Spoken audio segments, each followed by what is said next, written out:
Okay, on to process costing, chapter 16.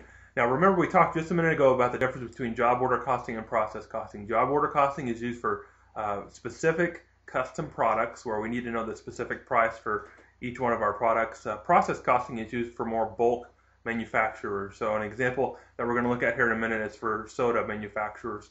Also you might think of like people who make pencils or paper clips, things that you produce in bulk where you don't really need to know the difference in price between each individual item. You're just looking more at the total units produced. So the best way to go about looking this on the video is to print out the study guide. The last 2 pages of the study guide are an example that we'll work through here in just a minute. I've adapted this from an on-campus class. This is a simple example of how we walk through the process costing for a soda pop manufacturer. They call it pop up here in the north. I'm from Texas where they call it Coke. So whatever you want to call it, they're making a carbonated beverage product here. But let's go ahead and look at the different steps. These are outlined in the book, steps 1 through 4. We'll just look at we're on page 3 of the study guide. I'm not going to use the dry erase here. We'll just look at the study guide and talk through it together. So here's our data that's given to us. We have the soda products company. And they're going to have a beginning working process. We're going to look at this every period. They have a beginning working process of items that are already partially completed, and then they're going to be adding to that during the period. So we kind of got 2 different pieces coming in here. So they, just reading it here, they had a beginning working process inventory consisting of 20,000 units, 75% complete. So usually what you're going to see in these production problems under process costing, you're going to break out the direct materials side, how much is complete there, and then you have the conversion costs. Remember, conversion costs are direct labor and overhead. So usually the way that it works is, as we begin a product, we add all the direct materials there. So think about a car going through on the assembly line. Maybe all the pieces are included on the assembly line, and people, as it goes through the assembly line, people are using the labor to put those into place.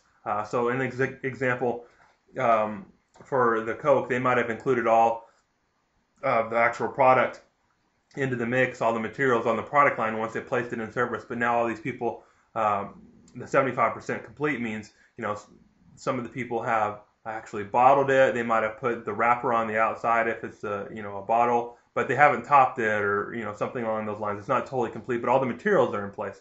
So we're going to differentiate between the amount of materials that are complete and when we put it in production, and then the direct labor and overhead. Sometimes we lump direct labor and overhead together because they're conversion costs and they act the same. So that's what I'm doing in this example. I'm lumping together the direct labor and the overhead. In the problem in the book, they break those out, but for simplicity, we'll just include them together right now. So they have start the period with 20,000 products, 75% complete. All the materials are in place. That's 100% complete, but 75% of the direct labor and overhead has been assigned to it.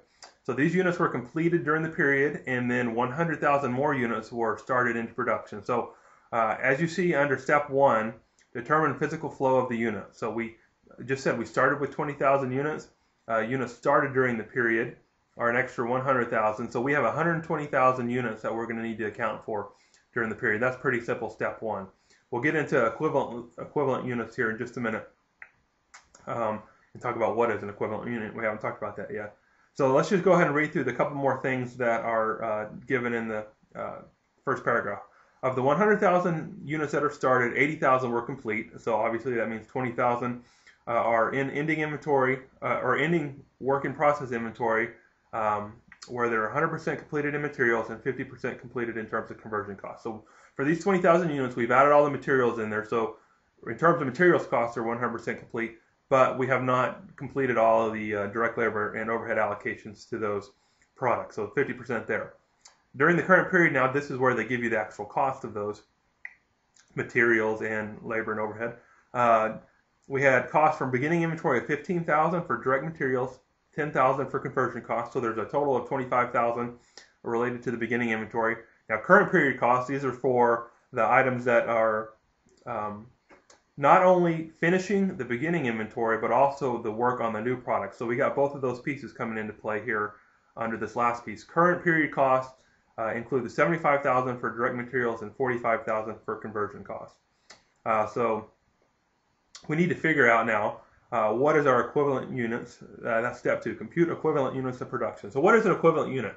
Well, as we go through this, remember we're saying our direct labor is not always, we don't finish one unit and start the other one. We are working in batches of units. So we might pour all of the pop into the Coke bottles, in one step, into 1,000 bottles before one is finished with the labeling and topping and those type of things. So an equivalent unit is essentially saying what is, and there's a definition on page 681. Let me just read that to you. They say it real well. It refers to the number of units that could have been started and completed given the cost incurred during the period. So essentially, what if we have 10 units and they're all 30% complete? Well, none of those are officially totally complete, but the equivalent units, is we just basically say 10 times 30%, equivalent units is 3. So with all that cost that we spent on completing those 10 units 30% of the way, we could have completed 3 of the units 100% of the way. So equivalent units is basically saying, what could we have done if we applied all our costs to complete one unit first, and then the second unit, and then the third unit, rather than spreading out our cost for efficiency purposes across all our different units. So now we figure out what are the equivalent units. We're in step 2 for direct materials and conversion costs. Okay, first line, equivalent units completed and transferred out during the period. Well, we said earlier that 100,000 units were completed during the period and transferred out. So if they're totally completed, we have 100% done, 100% for 100,000 for direct materials and 100,000 for conversion costs. Now let's look at what is in the work in process piece. Remember we said there are 20,000 units that were 100% completed for raw materials and 50% completed for the conversion cost. So what are the equivalent units for those? Well, they're 100% completed for raw materials, so we just times that by 100%. So you'll see their direct materials, 20,000 times 100%. So the equivalent units are the same because they're fully completed for direct materials. So that's 20,000. But the difference is the equivalent units for the conversion costs. Remember, conversion costs are direct labor and overhead. The equivalent units for those are only 50% complete. So that's $10,000 equivalent, 10,000 units equivalent, 10,000 equivalent units, okay? So you see I've added those up there. For direct materials, what do we have this done? Essentially everything. 120,000 units are completely done for direct materials. But our conversion costs, we haven't completed the actual work and overhead allocations for the last 20,000 units. Those are only 50% done. So we only have 110,000 equivalent units for conversion costs. Okay, you follow what I'm doing there? Step 1 and 2. Now we need to figure out what do these equivalent units actually cost.